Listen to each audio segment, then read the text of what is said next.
Most ghosts want to scare you. The entity in the Redwood Sanatorium wants to replace you. At 3 a.m., the mirrors in the basement of this abandoned facility stop reflecting your face and start reflecting your death.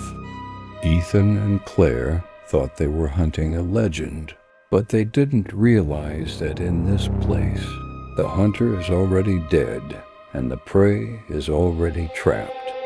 The story, the Redwood Sanatorium in Oregon, was abandoned in 1964 after the Glass Ward Massacre.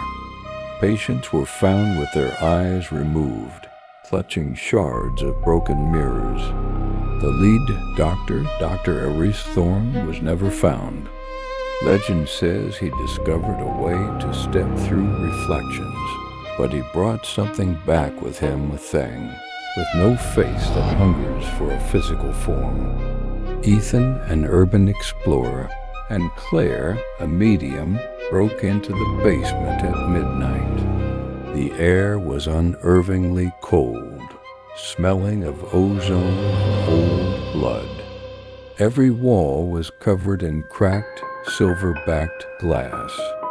Julian's thermal camera showed a heat signature, but it wasn't a person. It was a black mass shaped like a man, standing directly inside the glass.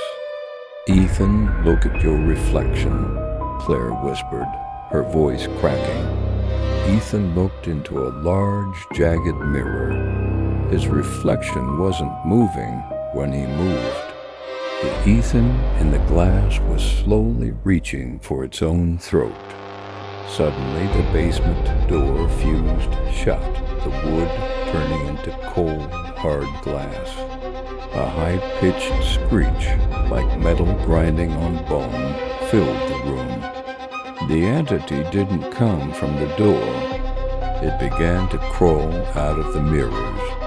Dozens of pale, spindly hands emerged from the silver surfaces, grabbing Claire's hair and Ethan's coat.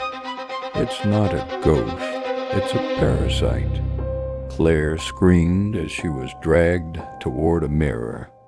Ethan tried to pull her back, but his hands passed right through her skin, as if she were made of smoke.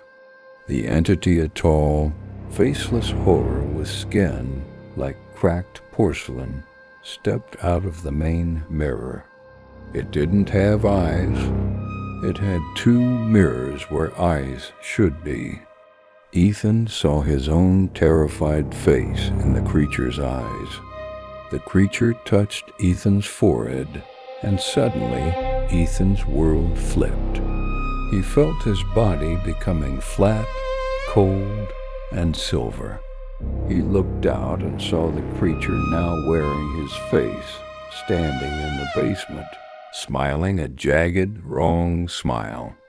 Claire was already gone, her soul trapped in a small hand mirror on the floor.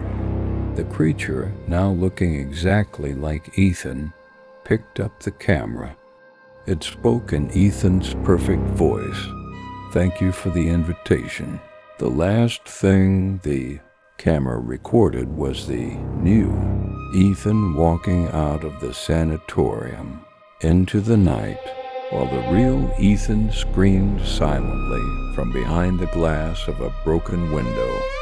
There's no escape from Redwood.